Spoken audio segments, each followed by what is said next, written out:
Ni matumaini yangu hujambo msikilizaji wa idhaa ya Kiswahili ya Auba. Karibu katika matangazo yetu jioni ya leo, tukilitazama bara letu la Afrika kwa kina zaidi, lakini pia unaweza kufuatilia matangazo yetu mubashara kupitia mitandao yetu ya kijamii pale Facebook na YouTube, andika jina la Auba Swahili. Na kwa niaba ya wote, mimi naitwa Tito Isaya, keti nasi hadi tamati. Miongoni mwa machache kati ya mengi tulionayo jioni ya leo ni pamoja na anaweza kuwa kwa basement, anaweza kuwa kwa sema sababu alichukua na drone. Mahakama nchini Uganda imekataa kuviamuru vyombo vya ulinzi na usalama nchini humo kumfikisha mahakamani kiongozi wa NUP Mwanga Kivumbi anayedaiwa kutekwa nyara na vyombo hivyo. Rais wa Burkina Faso amekanusha madai ya uwepo wa mgawanyiko wa madaraka ndani ya jeshi la taifa hilo. Pandemics in turn deepen inequalities within and between countries. Viongozi wa Afrika wameonywa kupungua kwa misaada ya kimataifa katika mapambano dhidi ya VVU na ukimwi. Uganda Cranes holding on to the ball. Alan Okello. It's a goal!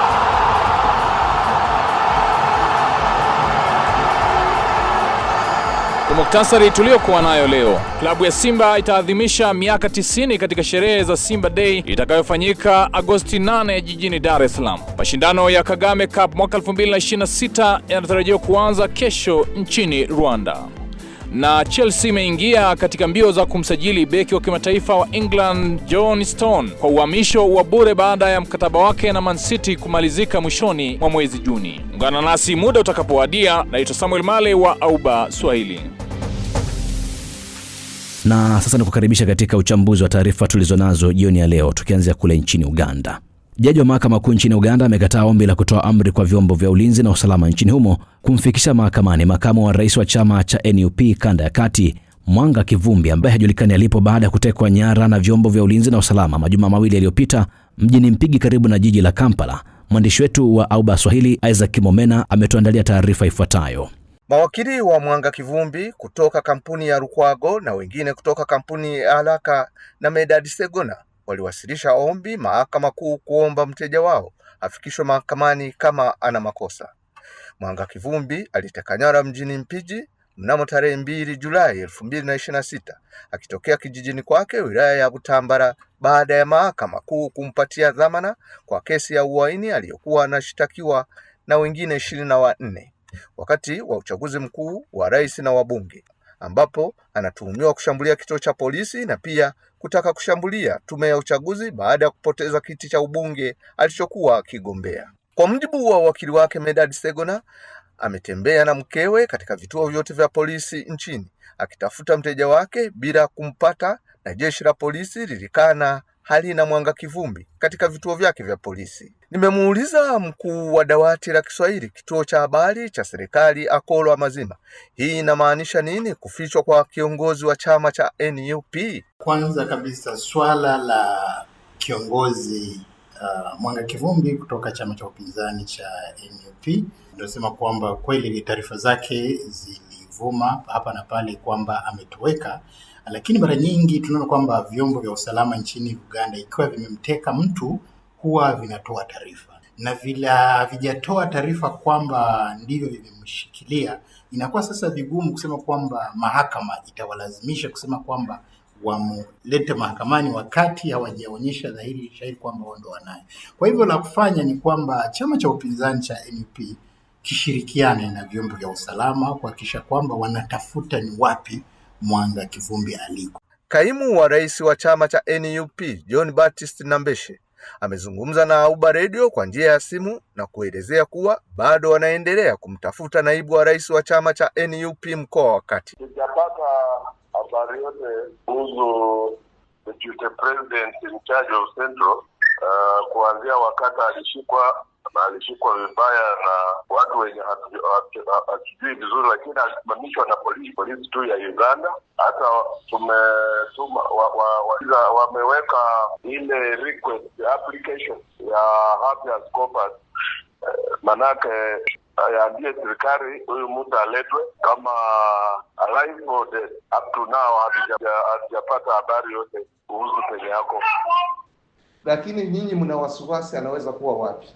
Anaweza kuwa kwa basement, anaweza kuwa kwa safe house, sababu alichukua na drone. Jaji wa Mahakama Kuu Aslem alikataa ombi la mawakili wa Mwanga Kivumbi ambalo waliomba aamuru vyombo vya usalama kumleta mahakamani. Aliwafahamisha kuwa na wao wanasema hawajui alipo, isipokuwa jaji huyo ameomba jeshi la polisi na UPDF kumtafuta Mwanga Kivumbi alipo afikishwe mahakamani, kwani kesi yake anayotuhumiwa anatakiwa kuripoti. Vitendo vya utekaji nyara wa watu na vyombo vya usalama nchini Uganda vimekuwa vikijirudia mara kwa mara na kukataliwa kuwa sio wao waliomteka nyara, na baada ya siku wanampeleka kituo cha polisi na kufunguliwa mashtaka. Isaac Mena wa Auba Radio. Asante sana Isaac Momena kutoka huko nchini Uganda. Na sasa moja kwa moja msikilizaji, tuelekee pale nchini Burkina Faso. Kiongozi wa utawala wa kijeshi nchini Burkina Faso, Kapteni Ibrahim Traore, amekanusha uvumi unaoendelea kuhusu kuwepo kwa mgawanyiko wa madaraka ndani ya jeshi, akisisitiza kuwa hana mpango wa kuachia uongozi na kwamba ataendelea kuwa kiongozi pekee wa taifa hilo. Kauli hiyo imekuja wakati kukiwa na tetesi za mvutano ndani ya utawala wa kijeshi ulioingia madarakani kupitia mapinduzi ya mwaka 2022. Mwandishi wetu Auba Keza Debora ana taarifa zaidi. Akizungumza na viongozi wa jamii kaskazini mwa Burkina Faso, Traore aliwataka wananchi kupuuza taarifa zinazosambazwa kwenye mitandao ya kijamii, akisema ndizo zinazochochea hofu na taharuki isiyo na msingi. Beaucoup de gens disent qu'ils sont concentrés, ils sont révolutionnaires. Mais c'est vous encore qui partez suivre les pages des apatrides. Watu wengi wanasema kuwa wamejikita katika mapambano na kwamba ni wana mapinduzi. Endeleeni kubaki makini na kuzingatia malengo yenu bila hata kutambua mnachangia kuibua matatizo ambayo pengine yasingekuwepo. Et encore vous-même encore vous contribuez à créer même peut-être même des problèmes sans vous rendre compte. Kauli hiyo imekuja wakati uvumi ukiendelea kuenea kuhusu mvutano ndani ya utawala wa kijeshi baada ya naibu wake katika masuala ya usalama Umaru Yabre na msemaji wa serikali ya kijeshi Farouk Azaria Sorgo kutotokea hadharani tangu mwezi Mei. Serikali haijatoa maelezo rasmi kuhusu walipo. Traore pia alisisitiza kuwa hakuna nafasi ya mtu yeyote kujijengea mamlaka ndani ya utawala wake, akionya kwamba atakayekiuka mwelekeo wa serikali atachukuliwa hatua. J'ai une mission et eux tous suivent la mission. C'est pour ça qu'on est. Nina jukumu la kutimiza na kila mmoja anafuata jukumu hilo. Atakaye kwenda kinyume na jukumu hilo nitamchukulia hatua kali. Hakuna kinachoitwa mtu mwenye nguvu kuliko wengine.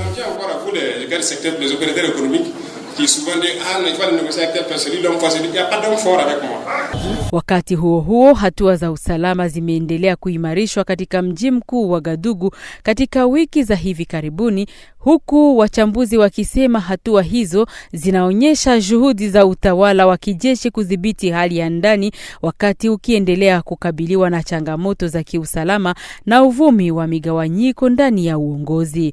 Keza Debora, Auba. Asante sana Keza Debora. Na sasa moja kwa moja msikilizaji, kiguna njia hadi nchini Ghana. Viongozi wa Afrika wameonywa kuwa kupungua kwa misaada ya kimataifa na uwekezaji mdogo wa ndani kunatishia mafanikio yaliyopatikana kwa miongo kadhaa katika mapambano dhidi ya VVU, malaria na kifua kikuu. Onyo hilo limekuja wakati wa mkutano maalum wa Umoja wa Afrika kuhusu afya unaofanyika jijini Accra nchini Ghana. Tupate taarifa zaidi. Mkutano huo unafanyika wakati nchi nyingi za Afrika zikikabiliwa na changamoto ya kufadhili huduma za afya kufuatia kupungua kwa misaada kutoka kwa wafadhili wa kimataifa. Akihutubia kongamano hilo, mkurugenzi mkuu wa shirika la afya duniani WHO, Tedros Adhanom Ghebreyesus, alisema mustakabali wa sekta ya afya barani Afrika unategemea maamuzi yatakayofanywa na viongozi wa bara hilo, akiwataka kuongeza uwekezaji wa ndani badala ya kutegemea misaada ya nje. Kuimarisha mifumo ya afya kunapaswa kuwa msingi wa kila maamuzi mtakayoyafanya hapa Accra. Shirika la Afya Duniani litaendelea kuwa mshirika wenu kwa kutoa mwongozo wa kitaalamu na msaada unaohitajika. Hata hivyo, viongozi wa Afrika pekee ndio wanaoweza kuonesha dhamira ya kisiasa na kuongeza uwekezaji wa ndani unaohitajika katika kipindi hiki. Na viongozi wa mashirika ya kimataifa ya afya wanasema changamoto za kiafya haziwezi kutenganishwa na ukosefu wa usawa wa kiuchumi na kijamii.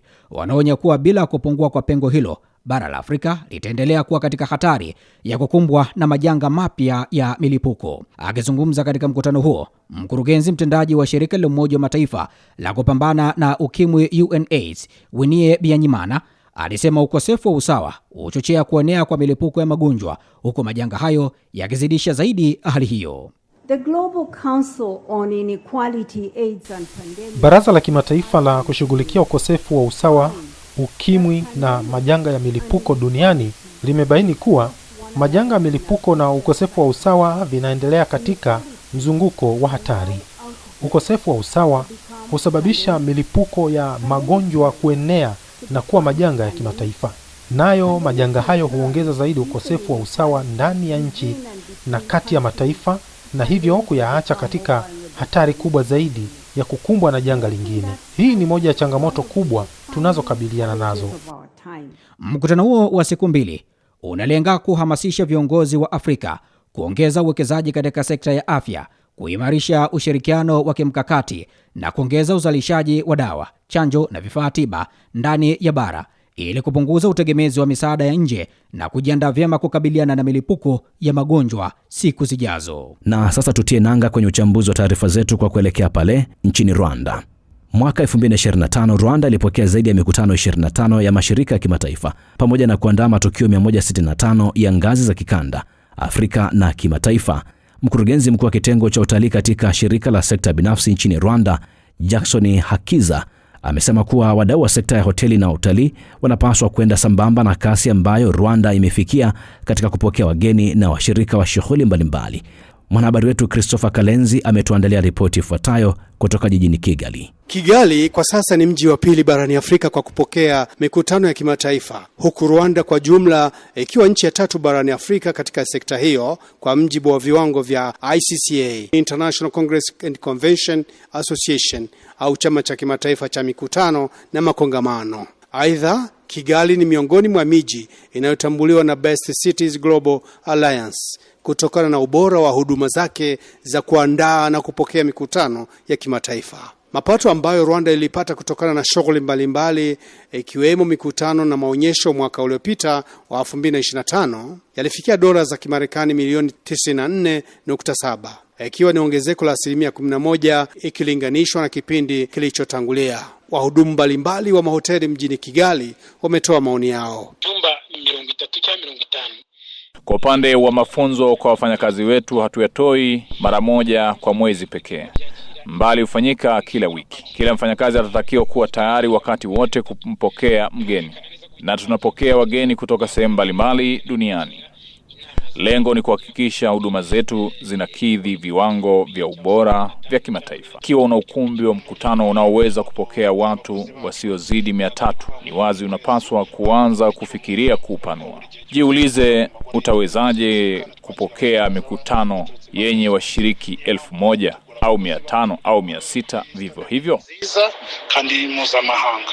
Mkurugenzi mkuu wa kitengo cha utalii katika shirikisho la sekta binafsi nchini Rwanda, Jackson Hakiza, amewataka wadau kwenda sambamba na kasi ambayo Rwanda imefikia katika kupokea wageni. Na wahimiza wamiliki wa hoteli, wanaoongoza watalii na kampuni zinazotoa huduma za utalii kuhakikisha kuwa watalii na wajumbe wanaokuja nchini Rwanda wanahamasishwa kutembelea maeneo mbalimbali ya vituo vya utalii yaliyopo nchini. Tumejipanga kikamilifu kuendelea kwenda sambamba na kasi ambayo tumejiwekea kama taifa katika kuendeleza sekta ya utalii. Mwaka 2025 Rwanda ilipokea zaidi ya mikutano 25 ya mashirika ya kimataifa pamoja na kuandaa matukio 165 ya ngazi za kikanda, Afrika na kimataifa. Aidha, Best Cities Global Alliance ni muungano ulioanzishwa miaka 26 iliyopita kupitia ushirikiano wa miji ya Melbourne nchini Australia, Vancouver nchini Canada na San Francisco, Marekani. Muungano huo unaunganisha miji mbalimbali duniani kwa lengo la kuboresha huduma za kuandaa na kupokea mikutano pamoja na kuwahudumia wageni wa kimataifa kwa viwango vya hali ya juu. Kutoka idhaa ya Kiswahili ya Auba Radio ni Christopher Karenzi. Shukrani sana Christopher Karenzi kwa taarifa kutoka Kigali nchini Rwanda. Uganda Cranes holding on to the ball. Alan Okello dishing that ball deep down to Mpande. Mpande in possession. Brings it back to Joel Sorin-George. Joel Sorin-George up on the run to the left-hand side of play. Back to Alan Okello. He's looking for Jude Samugabi in space. Jude Samugabi looking for the one chance. And yes! It's a goal!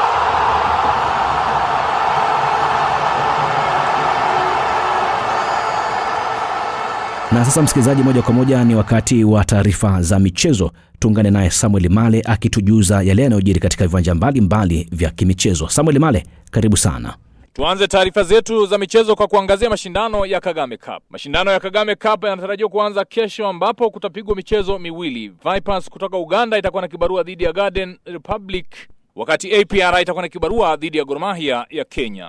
Wakati kesho kutwa shughuli itaendelea, ambapo Mnyama Simba atakuwa na kibarua dhidi ya Mogadishu City, ilhali Singida Black Star atakuwa na kibarua dhidi ya Jamus. Alikadhalika siku ya Julai 26, Rayon Sports atakuwa na kibarua dhidi ya KVZ, ilhali Al Hilal Omdurman atakuwa na kibarua dhidi ya Tusker FC. Mashindano hayo yatapigwa katika viwanja viwili vya Amahoro na Kigali Stadium. Mbali na ratiba, mashindano hayo yamekaa katika makundi matatu. Kundi A ni APR ya Rwanda, Vipers ya Uganda, Gor Mahia ya Kenya, Garden Republic ya Djibouti, Singida ya Tanzania, Simba ya Tanzania, Jamus pamoja na Mogadishu City. Al Hilal Omdurman kutoka Sudan, Rayon Sports kutoka Rwanda, Tusker kutoka Kenya pamoja na KVZ. Na sasa tuelekee nchini Tanzania. Klabu ya Simba itaadhimisha miaka 90 katika sherehe za Simba Day itakayofanyika Agosti 8 jijini Dar es Salaam. Akizungumzia maandalizi ya Simba Day, msemaji wa klabu ya Simba Ahmed Ali amesema mchezo huo utafanyika katika uwanja wa Uhuru jijini Dar es Salaam. Sasa mwaka huu kwa kipekee kabisa tunakwenda kufanya uzinduzi wa wiki ya Simba katika hifadhi ya Ngorongoro iliyopo wilaya Karatu mkoani Arusha. Mwanzoni tulitangaza tarehe 25 kuwa ndio uzinduzi wa wiki ya Simba. Lakini niko hapa kuwatangazia ndugu zangu waandishi wa habari pamoja na wanasimba kwa ujumla ya kwamba uzinduzi wa wiki ya Simba sasa umebadilika kutoka tarehe 25 ya awal kwenda tarehe 1 ya mwezi wa 8, na siku ya safari kutoka tarehe 24 kwenda tarehe 31 ya mwezi huu wa 7. Ndugu zangu wana Simba, kwa nini tunakwenda Ngorongoro?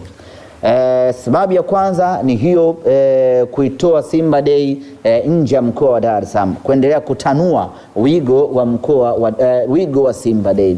Kila mmoja ajihisi ni mmiliki wa Simba Day, kila mmoja ahusike kwa namna moja ama nyingine kwenye Simba Day. Ndio maana tunakwenda maeneo mbalimbali, na safari hii tunakwenda Ngorongoro. Lakini kwa upekee kabisa, Ngorongoro ni sehemu la kipekee kabisa duniani. Ni sehemu la kihistoria, ni sehemu ya maajabu, ni sehemu ambayo haifanani na sehemu yoyote ile duniani.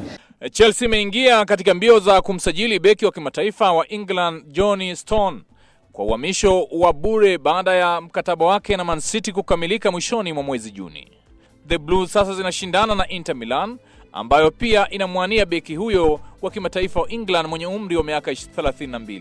Mbali na Stone, Chelsea pia inaendelea na mazungumzo ya kumsajili beki wa Crystal Palace Maxence Lacroix, huku pia ikimfuatilia kwa karibu beki wa Como Jacob Rom kama sehemu ya mpango wake wa kuimarisha safu ya ulinzi ya klabu hiyo kuanzia msimu ujao. Kwa nukta hiyo, mimi niseme kwa siku ya leo sina la ziada. Naitwa Samuel Male wa Auba Swahili.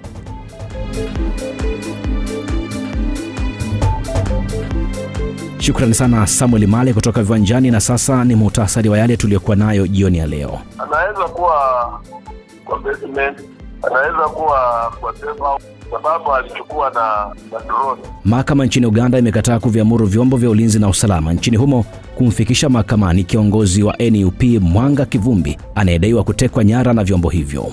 Mais c'est vous encore qui partez suivre les pages des apatrides là et vous croyez à ce qu'ils racontent. Rais wa Burkina Faso amekanusha madai ya uwepo wa mgawanyiko wa madaraka ndani ya jeshi la taifa hilo. Pandemics in turn deepen inequalities within and between countries. Viongozi wa Afrika wameonywa kupungua kwa misaada ya kimataifa katika mapambano dhidi ya VVU na ukimwi.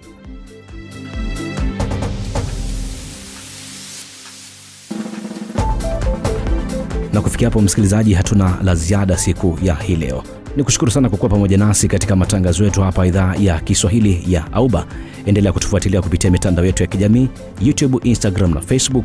Andika Auba Swahili. Kwa niaba ya wote naitwa Tito Isaya. Kwa heri hadi wakati mwingine.